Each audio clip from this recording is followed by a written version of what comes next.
آہو رضا زمین آہو رضا بادشاہ خراسان بادشاہ خراسان شہنشاہ خراسان شہنشاہ خراسان مظہر نور خدا اے میرے مولا رضا اے میرے مولا رضا مظہر نور خدا اے میرے مولا رضا اے میرے مولا رضا۔ حضرات گرامی کا السلام علیکم۔ سب سے پہلے آپ سبھی حضرات کی خدمت میں ولادت باسعادت شاہ خراسان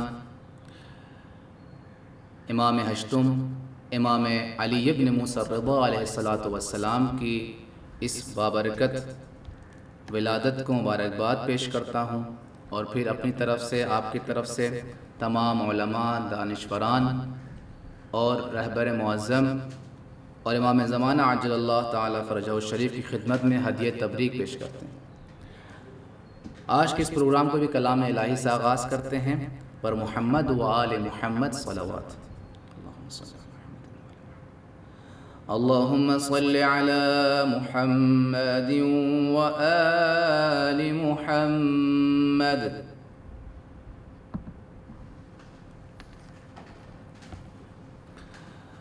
اعوذ باللہ من الشیطان الرجیم، بسم اللہ الرحمن الرحیم۔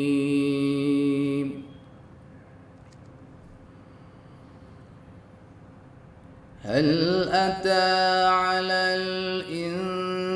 الإنسان حين من الدهر لم يكن شيئا مذكورا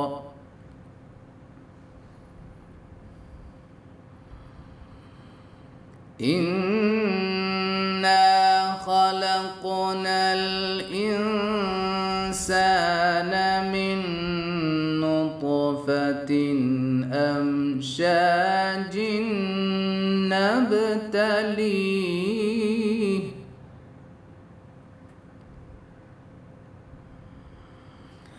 خلقنا الإنسان من نطفة أمشاج نبتليه فجعلناه سميعا بصيرا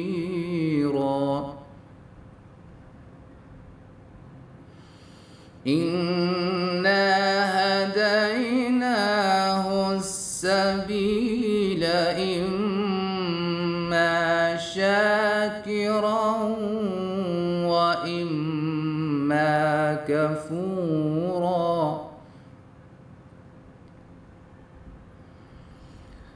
إنا أعتدنا للكافرين سلاسل وأغلالا وسعيرا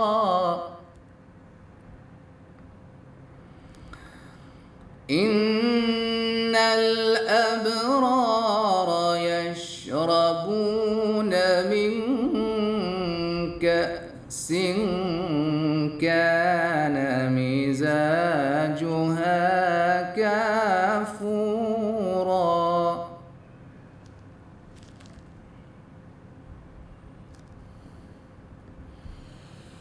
إنا أعتدنا للكافرين سلاسل وأغلالا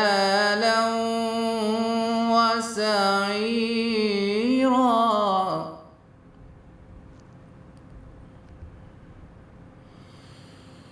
إن الأبرار يشربون من كأس كان مزاجها كافورا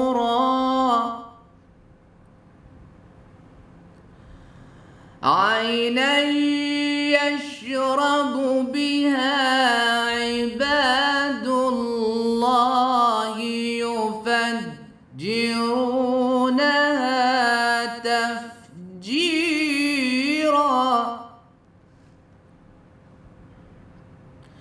يوفون بالنذر ويخافون يوما كان شره مستطيرا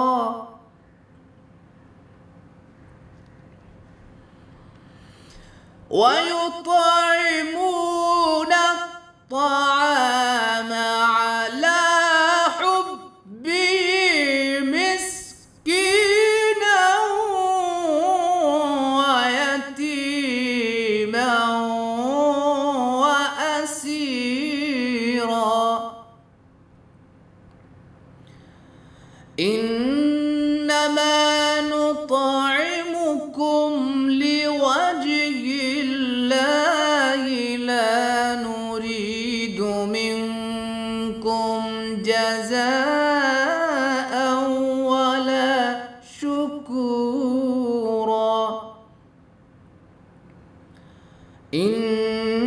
إنا نخاف من ربنا يوما عبوسا قمطريرا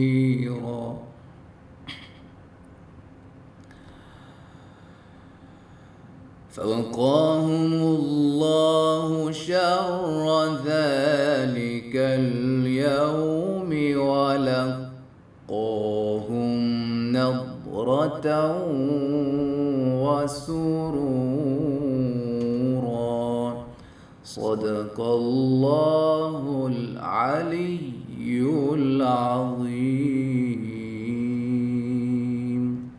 امام رضا علیہ الصلوۃ والسلام کی ولادت ہے، لہٰذا چند اشعار معصوم کی شان میں پیش کرتا ہوں کہ دل سے لیتا ہے جو بھی نام رضا ہے یقیناً وہی غلام رضا، دل سے لیتا ہے جو بھی نام رضا ہے یقیناً وہی غلام رضا، اور لب کے بوسے لیے فرشتوں نے، لب کے بوسے لیے فرشتوں نے جب کہا میں نے یا امام رضا، جب کہا میں نے یا امام رضا، اور دور ہوں میں بہت ہی دور مگر، دور ہوں میں بہت ہی دور مگر مشہد دل میں ہے قیام رضا، دور ہوں میں بہت ہی دور مگر مشہد دل میں ہے قیام رضا، اور بھوکا سوتا نہیں کوئی ذاکر زائر، بھوکا سوتا نہیں کوئی زائر، ہے یہ ایک خاص انتظام رضا، ہے یہ ایک خاص انتظام رضا، اور دعوت ذوالعشیرہ یاد رہے، دعوت ذوالعشیرہ یاد رہے، اس لیے عام ہے طعام رضا، اس لیے عام ہے طعام رضا، اور گلشن حق میں سب محمد ہیں، گلشن حق میں سب محمد ہیں، ہے کلام نبی کلام رضا، ہے کلام ربی نبی کلام رضا، اور جو بھی کلمہ نبی کا پڑھتے ہیں، جو بھی کلمہ نبی کا پڑھتے ہیں، اس پہ واجب ہے احترام رضا، اس پہ واجب ہے احترام رضا، اور ان کے پرچم چلے، ان کے پرچم تلے چلے آئیں، ان کے پرچم تلے چلے آئیں، پڑھ لے دنیا اگر کلام رضا، ان کے پرچم تلے چلے آئیں، پڑھ لے دنیا اگر کلام رضا، اور باب جنت سجا رہے ہیں ملک، باب جنت سجا رہے ہیں ملک، آنے والا ہے ایک غلام رضا، باب جنت سجا رہے ہیں ملک، آنے والا ہے ایک غلام رضا، اور جام کوثر ملے گا اس کو نفیس، جام کوثر ملے گا، جام کوثر ملے گا اس کو نفیس، روز پیتا ہے جو بھی جام رضا، روز پیتا ہے جو بھی جام رضا، پر محمد و آل محمد صلوات، اللہم صلی علی محمد و آل محمد۔ رب اعوذ بک من ہمزات الشیاطین واعوذ بک رب ان یحضرون۔ بسم اللہ الرحمن الرحیم الحمدللہ وسلام علی عبادہ الذین اصطفیٰ ولعنۃ الدائمۃ الباقیۃ علی اعدائہم اجمعین من الآن الی قیام یوم الدین اما بعد فقد قال امامنا الرضا علیہ الصلاۃ والسلام رحم اللہ عبدا احیا امرنا قلت کیف یحیی امرکم قال يتعلم علومنا ويعلمها الناس فإن الناس لو علموا محاسن كلامنا لاتبعونا۔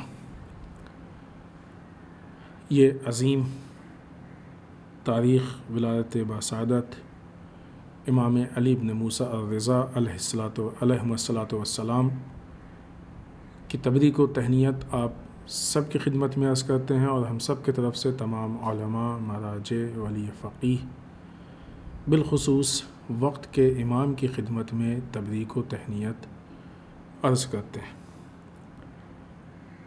امام رضا علیہ الصلاۃ والسلام کا بہت ہی خوبصورت یہ قول کہ اس سے پہلے جمعے میں اس قول پہ گفتگو ہوئی تھی، اور آج انشاءاللہ اس کی وضاحت یا اس قول میں جو حکم ہے اس کی تعمیل میں کچھ پوائنٹس، کچھ باتیں اس عظیم شب میں آپ کی خدمت میں پیش کریں، تاکہ ہم سب مل کے امام کے امر کو احیا کر سکیں۔ امام رضا علیہ الصلاۃ والسلام فرماتے ہیں کہ اللہ رحم کرے اس بندے پر، رحم اللہ عبدا احیا امرنا، اللہ اس بندے پہ رحم کرے جو ہمارے امر کو احیا کرے، زندہ کرے۔ خب الامام اگر کسی پہ رحم کرنے کی دعا کریں تو یقیناً پھر وہ اللہ کی رحمت سے باہر نہیں ہو سکتا ہے، حتماً اللہ امام کی دعا حتماً قابل قبول، لیکن جو کرے امر کو احیا کرے، ظاہر سی بات ہے کہ یہ خود بخود شرط ہو گئی۔ راوی نے سوال کیا، قلت، راوی کہتا ہے کہ ہم نے کہا امام سے پوچھا، ہم نے کہا امام سے، قلت، ہم نے کہا کیف یحیی امرکم، مولا ہم آپ کے امر کو کیسے زندہ کریں، یعنی کیا طریقہ ہے زندہ کرنے کا آپ کے امر کو؟ قال، امام فرماتے ہیں یتعلم علومنا، ہمارے علوم کو سیکھو، ویعلمها الناس، اور لوگوں کو سکھاؤ، جسے آج کے زبان میں کہا جائے پڑھو اور پڑھاؤ۔ لیکن یہ ہمارے اندر شعور ہونا چاہیے کہ ہمیں کیا پڑھنا ہے اور کیا پڑھانا ہے۔ ہم نے اس سے پہلے بھی آپ کے سامنے ایک جملہ ذکر کیا تھا، رسول اللہ صلی اللہ علیہ وآلہ وسلم دعا کرتے ہیں، اللہم انی اعوذ بک من علم لا ینفع، پالنے والے ہم کو اس علم سے بچا کہ جو فائدہ بخش نہیں ہے، جو فائدہ نہیں پہنچاتا ہے، اس علم سے ہم کو محفوظ رکھ۔ تو ہمارے لیے یہ جاننا بہت اہم ہے۔ بہت کچھ ہے دنیا میں پڑھنے کے لیے، بہت کچھ پڑھایا بھی جاتا ہے، بہت کچھ سکھایا جاتا ہے، اور ہمارے لیے اہم بھی ہے بہت کچھ سیکھنا، لیکن ان میں سے بہت سی ایسی چیزیں ہوتی ہیں کہ جو واہیات ہیں، جن کو سیکھنے کی ضرورت نہیں ہے، لیکن ہم بلا وجہ اس کو سیکھتے رہتے ہیں۔ اس کے مقابلے میں بہت ساری ایسی چیزیں ہوتی ہیں کہ جن کو سیکھنا ضروری ہے، لیکن ہم ان سے غافل ہوتے ہیں۔ تو خود یہ شعور ہمارے اندر ہونا چاہیے کہ کیا پڑھیں اور پڑھائیں، یہ بہت اہم ہے۔ تو پڑھو اور پڑھاؤ کا جو یہ نعرہ ہے، لیکن اس اپنے پورے بیک گراؤنڈ کے ساتھ، اپنے شرائط کے ساتھ۔ آگے امام اس کی وضاحت کرتے ہیں، فَإِنَّ النَّاسَ، لوگ، لَوْ عَلِمُوا مَحَاسِنَ كَلَامِنَا لَاتَّبَعُونَا، اگر لوگ ہمارے کلام کے محاسن، اچھائی کو پہچان لیں تو یقیناً ہمارا اتباع کریں گے۔ خود امام کے قول کا ایک نقطہ جو ہم نے اس سے پہلے بھی آپ کی خدمت میں پیش کیا تھا، لہٰذا صرف اشارہ کر کے آگے بڑھیں گے کہ امام کی جو سیرت اور جو تعلیمات ہیں وہ بہت ساری لوگوں کے لیے ہیں، ناس کے لیے، ان کو ہم محدود نہیں کر سکتے کہ نہیں تو صرف ہم لوگوں سے مخصوص ہے، ہماری قوم سے، نہیں، ایسا نہیں، لوگوں کے لیے، سب کے لیے۔ لہٰذا اچھا، دوسری طرف سے اب جو یہ امام کا کلام ہے، اور دنیا کو معلوم ہے کہ جو ائمہ کی تعلیم ہے وہ لوگوں کے لیے مفید ہے، ائمہ کی سیرت لوگوں کے لیے مفید ہے، لوگوں کی زندگی کو خوبصورت بنانے کے لیے مفید ہے، لوگوں کی زندگی میں کامیابی پیدا کرنے کے لیے مفید ہے، فلاح و بہبود کے لیے مفید ہے، ہر حال میں لوگوں کو ہر طرح کی مایوسی سے نجات دلانے کے لیے ائمہ اطہار علیہم الصلوۃ والسلام کی سیرت کارآمد ہے، اور ہر کمال کے راستے کی طرف لے جانے کے لیے ائمہ اطہار علیہم الصلوۃ والسلام کی سیرت ہمارے لیے ذریعہ اور وسیلہ ہے۔ یہ معلوم ہے، دشمنوں نے بھی جب اسلام پہ ریسرچ کیا تو ان کو بھی یہ معلوم ہے۔ لہٰذا اب جب وہ یہ چاہتے ہیں کہ وہ لوگوں کا استحصال کریں تو وہ لوگوں کو علوم آل محمد سے بہکانا چاہتے ہیں، دور کرنا چاہتے ہیں۔ اس کے طریقے ہیں الگ الگ، اس کے الگ الگ بہانے ہیں، اس کے سامنے دوسرے علوم کا پیش کر دینا، ان علوم کو ایسا شو کرنا کہ مثلاً یہ بہت ہی بیکورڈ چیز ہے، بہت ہی پرانی چیز ہے اور آج ہمارے کام کی چیز نہیں ہے، ہم کو فائدہ نہیں پہنچائے گی، بہت ساری چیزیں۔ لہٰذا جس کے نتیجے میں ہوا یہ آج کا مسئلہ نہیں ہے۔ ائمہ کے زمانے میں جب امام کی مخالفت ہو رہی تھی تب بھی ایسے ہی تھا۔ لوگ جب یہ چاہتے تھے کہ علوم آل محمد کو حاصل کریں اور اس پہ عمل کریں تو اس وقت جو مخالفین ہوتے تھے وہ عوام الناس کو، لوگوں کو علوم آل محمد یا در آل محمد سے الگ کرنا، دور کرنے کی کوشش کرتے تھے۔ لہٰذا آپ دیکھیں کہ صادق آل محمد امام جعفر صادق علیہ الصلوۃ والسلام کو جیسے ہی موقع ملا آپ نے ایک بہت بڑی یونیورسٹی کھول دی جس میں ہزاروں کی تعداد میں شاگرد آتے تھے اور پڑھتے تھے، امام پڑھاتے تھے، اور پھر اس کے بعد اپنے شاگردوں کو آمادہ کیا بعنوان استاد اور آمادہ کر کے دوسری جگہوں پہ بھیجا کہ جاؤ تم پڑھاؤ، یعنی علوم کو تیزی سے پھیلا رہے تھے۔ یہ بہت اہم کام ہے۔ جہاں پہ دوسرے ائمہ کے زمانے میں کہ جہاں پہ اتنے بڑے پیمانے پہ ایک علمی سینٹر کھولنے کا موقع نہیں ملا، وہاں پہ بھی ایسا نہیں کہ ائمہ لوگوں کو تعلیم نہیں دیتے تھے، نہیں، مسجد میں بیٹھتے تھے، لوگ آتے تھے، ان کو تعلیم دیتے تھے، یا امام کے گھر پہ بعض اوقات لوگ آتے تھے، ان کو تعلیم دیتے تھے۔ بعض اوقات لوگ خالی ایک روایت سن کے چلے جاتے تھے اور اسی میں ان کو بہت کچھ مل جاتا تھا۔ صدیقہ طاہرہ حضرت فاطمہ زہرا سلام اللہ علیہا جیسی ذات اور عظیم شخصیت کی جو بغیر کسی اہم وجہ کے گھر سے نہیں نکلتی تھیں، وہ بھی مہاجر و انصار کو، ان کی یعنی مہاجر و انصار کی خواتین کو، ان کے یہاں کی عورتوں کو، لڑکیوں کو پڑھانے کے لیے ان کے گھروں پہ جاتی تھیں۔ یہ بعض روایات ہیں کہ صدیقہ طاہرہ جا کے ان کے گھروں پہ ثانیہ زہرا سلام اللہ علیہا نے کتنے مسلمان عورتوں کو پڑھایا اور تعلیم دی ہے، علم دیا۔ یہ علوم آل محمد کا پہنچانا کتنا اہم ہے، اور خود امام اپنے زبان سے کہہ رہے ہیں۔ لہٰذا اب اگر عوام الناس علوم آل محمد کے ساتھ ہوگی تو ہدایت کے راستے پہ ہوگی، فلاح و بہبود کے راستے پہ ہوگی، کامیابی کے راستے پہ ہوگی۔ اگر علوم آل محمد کے ساتھ نہیں ہوگی تو منحرف ہوگی۔ لہٰذا آج جو انحرافات بہت سارے دکھ رہے ہیں، اخلاقی انحراف یعنی راستے سے ہٹ جانا، اخلاقی اعتبار سے لوگوں کو راستے سے ہٹا دیا گیا، دینی اعتبار سے راستے سے ہٹا دیا گیا، فکری اعتبار سے ہٹا دیا گیا، مالی اعتبار سے ہٹا دیا گیا، پولیٹیکل اعتبار سے ہٹا دیا گیا۔ یہاں پہ علوم آل محمد اس پہ ہونا، اس سے ہٹنا، اس کا مطلب یہ نہیں کہ صرف مثلا نماز، روزہ، قرآن کی تلاوت، یہ نہیں۔ اہل بیت اطہار علیہم الصلوۃ والسلام کے دنیا میں آنے کا مقصد یہ ہے کہ لوگوں کے زندگی گزارنے کے لیے ایک بہترین سسٹم پیش کریں۔ اس سسٹم کو پیش کرنے میں جہاں دوسرے بہت سارے احکام ہیں کہ نماز کیسے پڑھی جائے، روزہ کیسے رکھا جائے، حج کیسے ہو، خمس کیسے نکلے، زکوٰۃ کیسے، وہیں پہ یہ بھی ہے کہ حکومت کیسے کیا جائے۔ اگر انسان بعنوان رعایا یعنی پبلک زندگی گزار رہا ہے تو حکومت کو کیسے فالو کرے۔ وہاں یہ بھی ہے کہ پولیٹیکل مسائل میں کس طریقے سے ہم انالائز کریں، کس طریقے سے ہم اپنی نظر دیں۔ وہاں یہ بھی ہے کہ سوشل لائف میں، اجتماعی زندگی میں کیسے ایک دوسرے کے ساتھ پیش آئیں۔ وہاں یہ بھی ہے کہ ہم اخلاقی اعتبار سے کیسے ایک دوسرے کے ساتھ پیش آئیں۔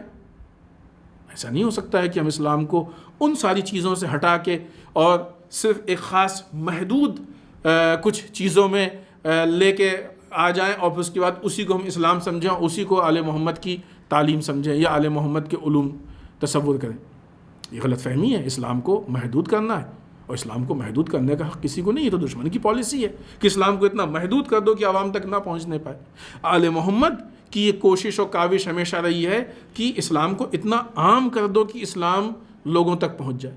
لہٰذا ہم اس میں سے بعض پوائنٹس یا بعض نقطے آپ کی خدمت میں پیش کر رہے ہیں کہ کس طریقے سے امام نے لوگوں کو دعوت دی یا لوگوں کو بتایا کہ کس طریقے سے کیسے زندگی گزاریں. مثلا اخلاقی اعتبار سے یہ امام رضا علیہ السلام کی حدیث ہم پیش کر رہے ہیں. پہلے بیان کر دیں کہ امام کے زمانے میں اخلاقی اعتبار سے بھی کافی پرابلمز تھیں، انحراف تھا. البتہ خود اخلاق ایک موضوع ہے، بہت وسیع موضوع ہے، اور خود امام رضا علیہ السلام نے اخلاقی اعتبار سے جو کام انجام دیا ہے، جو خدمات انجام دی ہیں، بہت وسیع ہے. یہ خود ایک ٹاپک ہے کہ ہم ابھی اس پہ کیونکہ صرف اس پہ بات کریں گے تو دوسری چیزیں. ابھی ہم یہاں چاہتے ہیں کہ جو امام نے مختلف اعتبار سے ہماری رہنمائی کی ہے اور جو ہمارے سامنے علوم پیش کیے ہیں، تو ایک کچھ پوائنٹس ہلکے ہلکے یہاں پہ ہم پیش کر دیں تاکہ برادران کو ایک اندازہ ہو جائے. لہٰذا صرف ایک ایک پوائنٹ، ورنہ اخلاق ایک بہت وسیع علم ہے اور ایک بہت بڑا اس کا زمینہ ہے، بہت بڑی فیلڈ ہے کہ جس پہ کام کرنے کی ضرورت ہے. اور امام نے اس کے لیے بے انتہا رہنمائی کی ہے ہماری کہ کس طریقے سے ہم آئیں. یہاں پہ ہم دیکھیں کہ مثلا ایک حدیث ہم پیش کر رہے ہیں کہ وہ مسئلہ کہ جس مسئلے کو امام بہت چھوٹا جس مسئلے کو لوگ بہت چھوٹا سمجھتے ہیں، امام نے اس کو کتنی اہمیت کے ساتھ ہمارے سامنے پیش کیا کہ کتنا اہم مسئلہ ہے. اور اس کی یہ یوں کہا جائے کہ جو اس کے اثرات ہیں اس کو پیش کر کے بتایا کہ جو تم چھوٹا سمجھ رہے ہو یہ چھوٹا نہیں، بڑا مسئلہ ہے. خوب یہاں پہ ایک یہ بھی درس آتا ہے ہمارے سامنے کہ ضروری نہیں کہ جو چیز ہم کو چھوٹی لگے وہ چھوٹی ہو ہی. شاید اس لیے ہم کو چھوٹی لگ رہی ہو کہ ہم اس کی اہمیت کو نہیں سمجھ رہے، لیکن ہو سکتا ہے کہ اللہ کی نگاہ میں وہ بہت بڑی ہو، امام کی نگاہ میں وہ بہت بڑی ہو، ممکن ہے. لہٰذا کبھی بھی کسی غلط چیز یا انحرافی چیز کو چھوٹی نہیں سمجھنا چاہیے. بعض اوقات چھوٹی ہی چیزیں، جیسے دنیاوی اعتبار سے، جسمی اعتبار سے آپ دیکھیں تو بعض بیماری ہوتی ہے، انسان شروع میں سمجھتا ہے کہ بہت چھوٹی بیماری،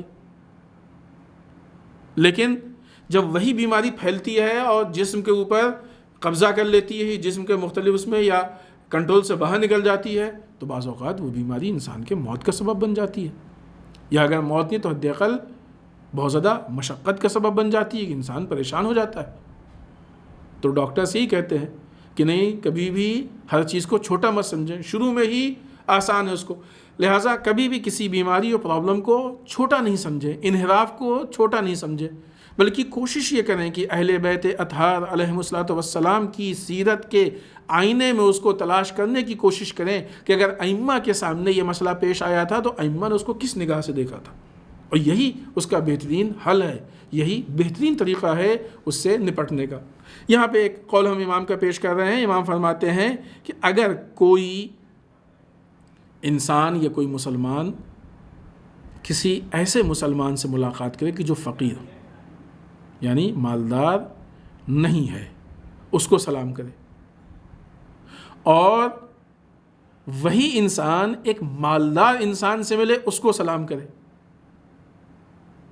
لیکن دونوں کے سلام کے انداز میں فرق ہو. مالدار والا سلام تھوڑا سا زوردار سلام ہے، جسے کہتے ہیں نا پرتپاک سلام، بہت زیادہ حشاش و بشاش دم، سلام علیکم ورحمۃ اللہ، غریب کا السلام علیکم مثلا.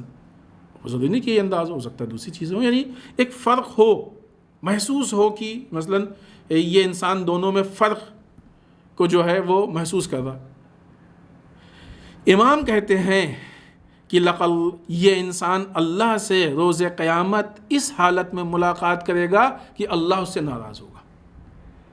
ان چیزوں کو ہم چھوٹا سمجھتے ہیں نا، اور یہ بیماری ہمارے معاشرے کی ہے کہ جو دیکھی جاتی ہے کہ مال کے اعتبار سے غریب اور دولت مند کے درمیان میں فرق محسوس کیا جاتا ہے.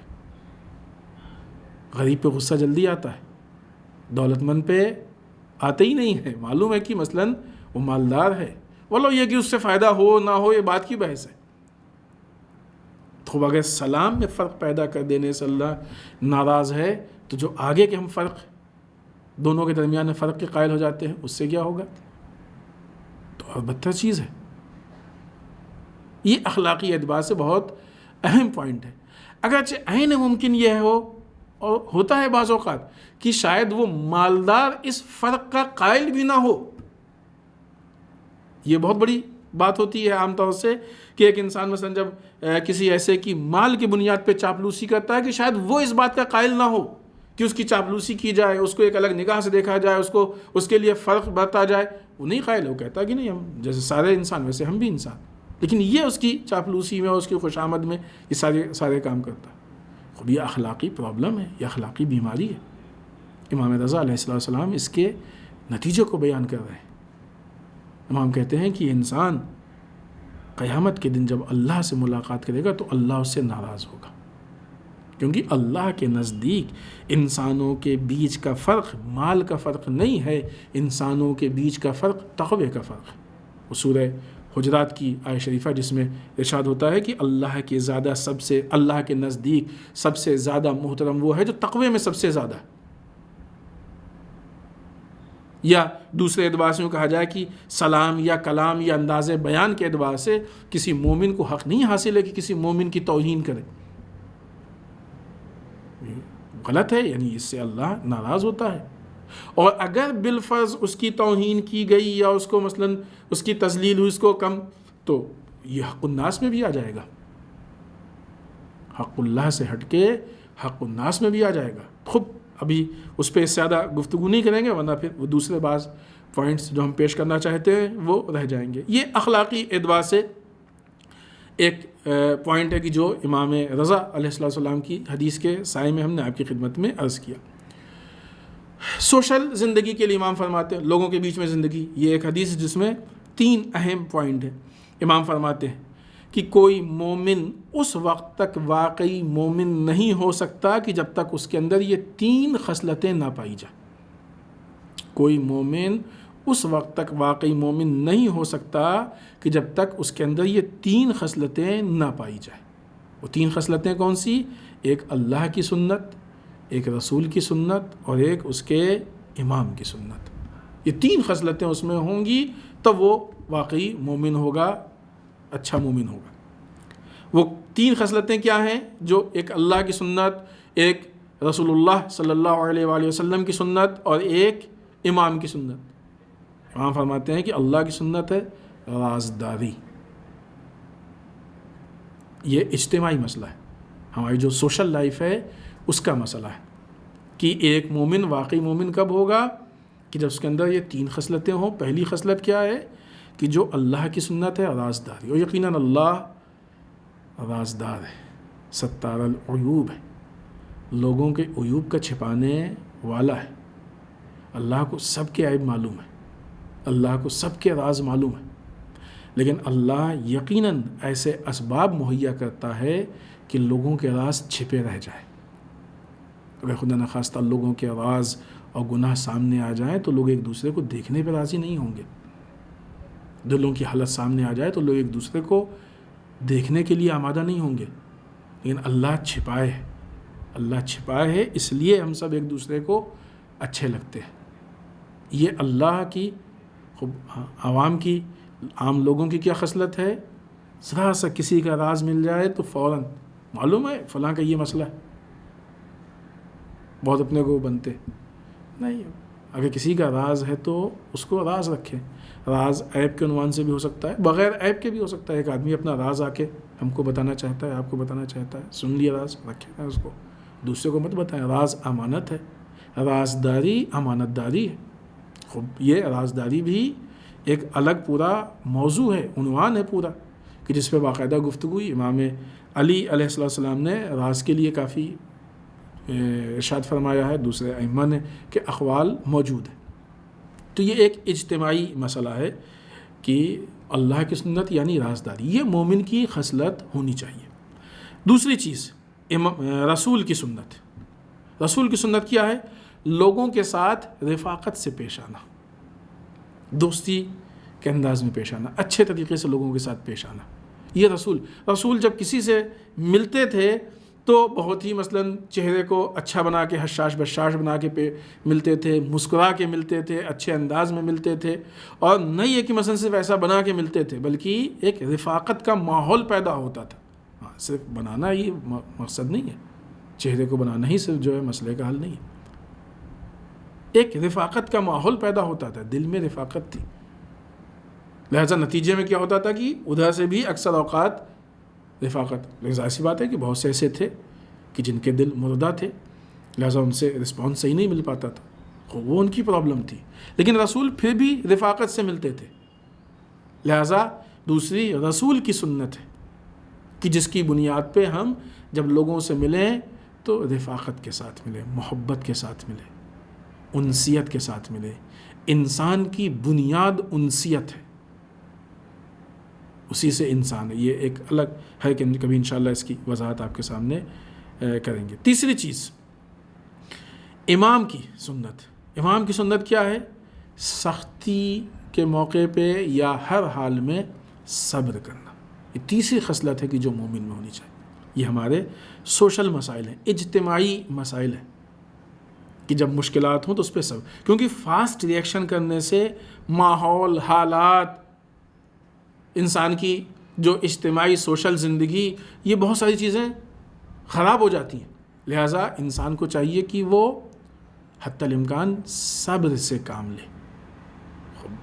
قرآن نے بھی صبر کے لیے کہا ہے، بسم اللہ الرحمن الرحیم، ان اللہ مع الصابرین، اللہ صبر کرنے والوں کے ساتھ ہے۔ ائمہ کی سیرت میں بہت زیادہ صبر رہا ہے، اقوال میں صبر، تو ایک پوری یعنی گفتگو ہے صبر پہ۔ ابھی وہ اس صبر کے عنوان سے بات نہیں کرنا چاہتے، یہاں پہ اجتماعی مسائل پہ گفتگو کر رہے ہیں۔ تو ایک حدیث رسول اللہ صلی اللہ علیہ وآلہ وسلم کی، یہ بہت اہم پوائنٹ ہے اجتماعی زندگی کے لیے، سوشل لائف کے لیے۔ رسول صلی اللہ علیہ وآلہ وسلم فرماتے ہیں کہ انسان دین میں اور اپنی رفتار میں، یوں کہا جائے جو زندگی گزارنے کا طریقہ ہوتا ہے، اس میں اپنے دوست کا تابع ہوتا ہے، اپنے دوست کو فالو کرتا ہے۔ علی دین خلیلہ، اپنے دوست کے دین پہ، یعنی اس کے راستے پہ چلنے والا ہوتا ہے۔ اس لیے کسی کو پہچاننے کے لیے اس کے دوست کو، اگر کسی کو چاہتے ہو پہچاننا تو اس کے دوست کو دیکھو۔ خوب، اس کا مطلب کیا ہے؟ اگر ہمارا دوست ہمارے لیے پہچان بن رہا ہے تو ہم بہت جانچ پرکھ کے دوستی کریں، کیونکہ یہ ہوتا ہے کہ جب انسان جس کے ساتھ زیادہ اٹھتا بیٹھتا ہے تو پھر وہ آہستہ آہستہ اس کی عادت، اس کی فکر، اس کا انداز، بہت ساری چیزیں اس سے لے لیتا ہے۔ لہٰذا اگر ہم اچھے لوگوں میں بیٹھیں گے تو اچھی چیزیں سامنے آئیں گی، برے لوگوں میں بیٹھیں گے تو بری چیزیں۔ وہ کہتے نہیں کہ عطر بیچنے والے کے ساتھ بیٹھیں گے یا خوشبو بیچنے والے کے ساتھ بیٹھیں گے تو کچھ نہ کچھ تو خوشبو جو ہے وہ ادھر ادھر سے گر پڑ کے، چھڑک کے، لگ کے، ٹچ ہو کے کہیں نہ کہیں سے آ ہی جائے گی۔ لیکن اگر کسی گندے کے ساتھ بیٹھیں گے تو بہرحال یوں کہا جائے کہ وہ کوئلے کی کان میں جا کے بیٹھیں گے تو کہیں نہ کہیں سے کچھ نہ کچھ تو کالک لگ ہی جائے گی۔ لہٰذا انسان بہت دیکھ کے، سوچ سمجھ کے دوستی کرے یا رہے۔ دینی اعتبار سے جو انحراف تھا، بات کو ایک آدھ دو پوائنٹ اور ہم پیش کریں، 2 پوائنٹ پیش کیے ہیں، اخلاقی اعتبار سے انحراف، اجتماعی سوشل اعتبار سے انحراف، ایک آدھ 2 اور پیش کر کے آپ کی زحمت کو تمام کریں۔ دینی اعتبار سے انحراف، امام کے زمانے میں دینی اعتبار سے کافی انحراف تھا، غالی لوگ موجود تھے، مذہبی اعتبار سے کافی فرقے بنا دیے گئے تھے، فرقے اچھے خاصے تھے وجود میں، اور دین کے مقابلے میں دین بنایا جا رہا تھا۔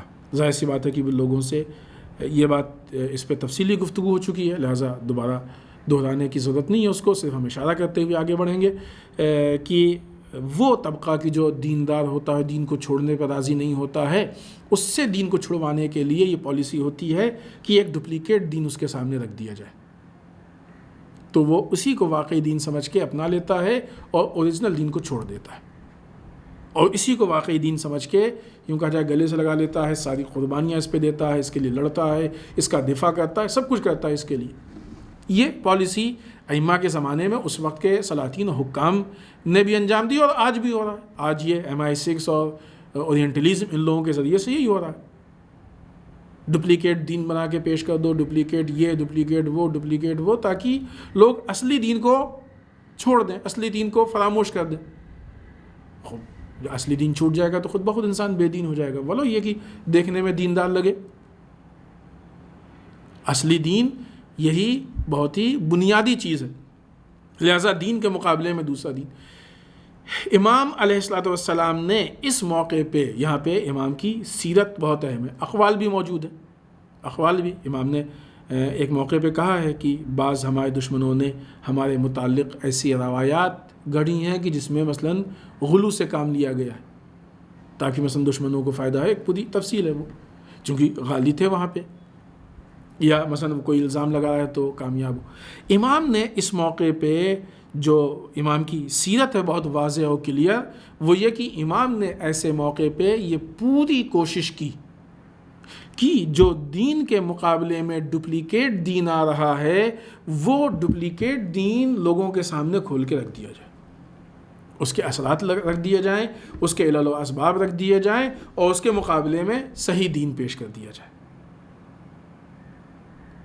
لہٰذا وہ افراد کی جو امام سے ٹچ میں تھے اور جو امام سے آ کے فیضیاب ہوتے تھے، وہ کبھی بھی گمراہ نہیں ہوئے. جب بھی کوئی پرابلم آتی تھی آ کے امام سے پرابلم کا حل لیتے تھے، اور جب پرابلم کا حل لیتے تھے تو ظاہر ان کے لیے مسائل حل ہو جاتے تھے. آج بھی یہ مسائل، یہ مشکلات ہمارے سامنے ہیں. اسی طریقے سے البتہ بہت سارے فرقے ہیں تشیع میں کہ جو ہو چکے ہیں اور آج ہیں، لیکن اس کے باوجود بھی دشمن کوشش میں ہے کہ مزید فرقے بنائے جائیں. اس کے لیے مختلف طریقے سے کوشش کی جا رہی ہے. یا مثلاً دین کو لے کے فساد پیدا کیا ہے، جو فرقے موجود ہیں ان فرقوں کو آپس میں لڑایا جائے، آپس میں ایک دوسرے میں اختلاف پیدا کیا جائے. اس کے لیے طرح طرح کے انتظامات کیے جا رہے ہیں، طرح طرح کی کوششیں کی جا رہی ہیں، طرح طرح کے جو ہے وہ حربے اپنائے جا رہے ہیں. یہاں پہ انالائز کی ضرورت ہے، ایکسپلین کرنے کی ضرورت ہے، ان چیزوں کو کھول دینے کی ضرورت ہے. یہ ائمہ کی روش ہے، یہ ائمہ کی روش. یہاں پہ دو اہم مشکلات پیدا ہوتی ہیں کہ جو باقی مشکلات کے حل کا یا حل نہ ہونے کا سبب بنتی ہیں. ایک اہم مشکل یہ کہ اس زمانے میں یہ کوشش کی گئی کہ لوگ امام کے پاس نہ جائیں، تاکہ وہ جو لوگ امام کے پاس نہیں جائیں گے دشمن ان کو کیپچر کیے رہے گا اور اپنے اعتبار سے پھر ان کو مینیج کرے. آج بھی یہ کوشش ہو رہی ہے کہ لوگ ان علماء کے پاس نہ جائیں کہ جو واقعی علوم آل محمد کو پیش کرتے ہیں. امام نے کہا نہیں ہمارے امر کو احیا کرو، جو لوگ امام کے امر کو احیا کرنے کی کوشش کر رہے ہیں، لہذا کوشش یہ ہوتی ہے ان کے پاس نہ جائیں. ظاہر سی بات ہے، اور یہ کوشش خود اس بات کی دلیل ہے کہ وہ باطل پہ ہیں اور غلط ہے، ورنہ اس طرح کی پابندی روک ٹوک اس کی ضرورت ہی نہیں تھی، کیونکہ ہر آدمی کے پاس عقل ہے، کامن سینس ہے، تو وہ خود جا کے سمجھ لے گا کہ کیا صحیح کیا غلط ہے. اور یہی ڈر ان کو کیا گیا، یہ سمجھ میں آ گیا کیا صحیح کیا غلط ہے تو ہماری باطل تو دکان پوری بیٹھ جائے گی. ایک مشکل کیا کہ لوگ جو ہیں وہ صحیح دروازے پر نہ جائیں. دوسری مشکل یہ کہ لوگوں کی فکر صحیح نہ ہونے پائے. فکری اعتبار سے اتنا انحراف کر دیا گیا کہ مثلا ایک فکر پیدا ہو گئی کہ دین الگ ہے، سیاست الگ ہے. یہ دین پہ بہت بڑی چوٹ ہے، ضربہ ہے دین پہ. یہ دین پہ بہت بڑی چوٹ ہے، نقصان ہے، دین کو نقصان پہنچانا ہے. صدیقہ طاہرہ سلام، وہی جو پہلا پوائنٹ تھا کہ جہاں سے دین کو سیاست کو الگ کیا جا رہا تھا، صدیقہ طاہرہ سلام اللہ علیہ نے اسی چیز کی حفاظت کے لیے قربانی دی اتنی ساری کہ دین اور سیاست کو الگ نہیں ہونا چاہیے، ورنہ آنے والے وقت میں بہت بڑی پرابلم پیش آئے گی. یہ فکری انحراف ہے. لوگوں کے ذہن میں بیٹھا دینا کہ مثلا جیسے آج لوگ صوفیزم کو بہت زیادہ دینداری سمجھتے ہیں، آج لوگ دین کے نام پہ کوئی بھی ایکٹیویٹیز کو بہت زیادہ دینداری سمجھتے ہیں. کچھ بھی کرنے کا دل چاہ رہا ہے، کچھ کرنا چاہیے، کچھ ہونا چاہیے، اور یہ نہیں معلوم ہے کہ اہل بیت اطہار علیہ السلام کے سیرت کی روشنی میں کیا ہماری ذمہ داری ہے. بس نہیں، کچھ ہونا چاہیے. اس طرح کی جو باتیں اور ہمارے سامنے آتی ہیں، تو یہ انسان کو آہستہ آہستہ فکری اعتبار سے علوم آل محمد سے دور کرتی ہیں، جس کی بنیاد پہ آل محمد کا امر احیا نہیں ہو پاتا. علوم آل محمد نہ ہم سیکھ پاتے ہیں نہ لوگوں کو سکھا پاتے ہیں. یعنی امام کے اس قول پہ عمل نہیں ہو پائے گا. جب لوگوں کے سامنے اب اس کا اثر کیا پڑتا ہے؟ امام نے کیا کہا کہ ہمارے علوم کو خود سیکھو، دوسروں کو سکھاؤ. جب سکھاؤ گے اور لوگ ہمارے کلام کے محاسن کو پہچان جائیں گے تو خود ہمارا اتباع کریں گے.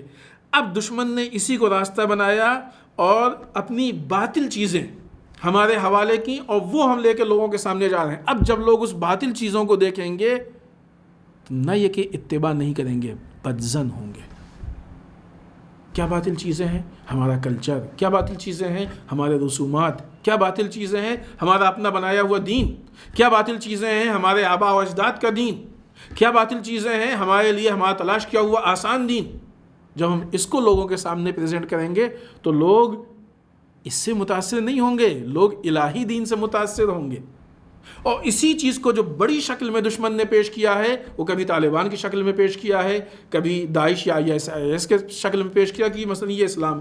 تو ظاہر ہے لوگ جو ہے وہ ان چیزوں کو دیکھ کے نفرت ان کے دلوں میں بیٹھیں گی اور لوگ جو ہے اس سے دور بھاگیں گے، لوگ پریشان ہوں گے اس سے. لیکن ٹھیک ہے، جو عام اس میں ہے ایسا بات ہے، اس میں یہ چیز تو نہیں ہے. لیکن جو چیز ہے اس میں وہ بھی دین نہیں ہے. امام نے کیا، ہماری ذمہ داری کیا ہے؟ علوم آل محمد کو احیا کرنا، اہل بیت اطہار علیہ الصلوۃ والسلام کے امر کو احیا کرنا، یہ ہماری ذمہ داری ہے. آل محمد علیہ الصلوۃ والسلام کے علوم کو سیکھنا اور لوگوں تک پہنچانا، یہ ہماری ذمہ داری ہے. جب یہ لوگوں تک پہنچے گی تو دین کا نام بھی اچھا ہوگا، دین لوگوں کو اچھا بھی لگے گا، اور دین کو لوگ بہت فاسٹ ایکسیپٹ بھی کریں گے، قبول بھی کریں گے. کیونکہ یہ دین عین فطرت انسانی کے مطابق ہے، جو انسان کو اچھا لگے. اگر بالفرض ہم کو کبھی اچھا نہیں لگتا تو اس کا مطلب ہماری فطرت مریض ہے. ہوتا ہے نا، کبھی انسان بیمار ہوتا ہے تو اس کو میٹھی چیز بھی کڑوی لگتی ہے، پانی کڑوا لگتا ہے، کھانا جو ہے اچھا نہیں لگتا ہے. تو وہ ہماری پرابلم ہے، بیمار ہیں، ذائقہ زبان کا صحیح نہیں ہے، اس لیے نہیں اچھا لگتا ہے. لہٰذا یہ فکری انحراف بھی ہم کو بہت زیادہ دین سے بعض اوقات، بلکہ بنیادی چیز ہے کہ جو دین سے دور کر دیتا ہے. اس کے لیے بھی ایک امام کی حدیث ہے، اسی پہ اپنی بات کو ختم کریں. امام نے فرمایا، بہت مشہور حدیث ہے، اس سے پہلے ہم نے بھی آپ کی خدمت میں عرض کیا، اور یہ حدیث امام رضا علیہ السلام کے علاوہ بعض دوسرے ائمہ سے بھی نقل کی گئی ہے. امام فرماتے ہیں کہ بہت زیادہ نماز و روزہ عبادت نہیں ہے، بلکہ امر الہی میں فکر کرنا عبادت ہے. اسلام دعوت فکر دینا چاہتا ہے. البتہ اس کا مطلب یہ نہیں کہ ہم نماز روزہ چھوڑ دیں، اس سے پہلے بھی ہم وضاحت کر چکے ہیں اس کا مطلب یہ نہیں ہے. لیکن جو کام بھی کریں فکر کریں، سوچیں، مزدور بن کے کام نہ کریں، فکر کے ساتھ کام کریں. کہ جہاں پہ انسان کو کچھ مطلب ہم سے مطلب نہیں، کیا ہے اس کا کیا نقصان، نہیں کچھ نہیں، ہم سے کہہ دیا گیا نہیں. وہ ٹھیک ہے، اطاعت ضروری ہے، لیکن یہ اطاعت کا مطلب یہ نہیں ہے کہ ہم فکر سے دور ہو جائیں. ہم سوچیں، فکر کریں، ایک ایک چیز پہ فکر کریں. ہم کو دعوت فکر دی گئی ہے. فکر سے متعلق بہت سارے اقوال اور احادیث ہیں کہ جو امام رضا علیہ السلام کے علاوہ دوسرے ائمہ سے ہیں، رسول اللہ صلی اللہ علیہ وسلم سے ہیں. خود قرآن مجید دعوت فکر دیتا ہے. بہت سی آیتیں ہیں قرآن مجید میں فکر کے متعلق جو دعوت دی گئی ہے. کیا تم نہیں سوچتے ہو؟ کیا تم فکر نہیں کرتے ہو؟ بہت سی ایسے اس لہجے میں بات کی گئی ہے. لہٰذا جو زندگی کے مختلف شعبے ہیں، پہلی چیز یہ کہ کوئی بھی شعبہ دین سے باہر نہیں ہے. دوسری چیز یہ کہ ہر شعبے میں انحراف کی کوشش ہو رہی ہے. بچنے کا راستہ یہ ہے کہ ہم امور اہل بیت اطہار، امور اسلام، امور دینیہ کو احیا کریں. اس کا طریقہ کیا ہے؟ علوم آل محمد اطہار علیہ الصلوۃ والسلام کو سیکھیں اور لوگوں کو سکھانے کی کوشش کریں. صرف یہی وہ راستہ ہے کہ جو ہماری فلاح و بہبود کا راستہ ہے، ہماری کامیابی کا راستہ ہے. دنیا میں بھی ہم کامیاب ہوں گے اور آخرت میں بھی ہم کامیاب ہوں گے. جن لوگوں نے علوم آل محمد علیہ الصلوۃ والسلام پہ عمل کیا ہے، آپ دیکھیں دنیا میں بھی ان کے مقابلے میں کوئی نہیں رک پاتا ہے، اور یقیناً آخرت میں کامیاب و کامران ہیں وہ. آخر میں بارگاہ پروردگار میں دعا کرتے ہیں پالنے والے ہم سب کو اعمال صالحہ کی توفیق عنایت فرما، بار اللہ اعمال قبیحہ سے محفوظ رکھے، پالنے والے ہمارے گناہوں کو بخش دے، بار اللہ ہمارے مرحومین کو بخش دے، پالنے والے اسلام و مسلمین کی حفاظت فرما، بار اللہ دشمنان اسلام کو نیست و نابود کر دے، پالنے والے ہمارے علماء کا سایہ ہمارے سروں پہ باقی رکھ، بار اللہ رہبر و مراجع کو طول عمر عنایت فرما، پالنے والے ہم کو اہل بیت اطہار علیہ السلام کی سیرت کو سمجھنے کی توفیق عنایت فرما، پالنے والے ہمیں اہل بیت اطہار علیہ السلام کے سیرت پہ عمل کرنے اور اس کو احیا کرنے کی توفیق عنایت فرما، بار اللہ ہمارے امام کے ظہور میں تعجیل فرما، ہمیں ان کے اعوان و انصار میں شریک ہونے کی توفیق عنایت فرما. ربنا تقبل منا انک انت السمیع العلیم. والسلام علیکم ورحمۃ اللہ وبرکاتہ.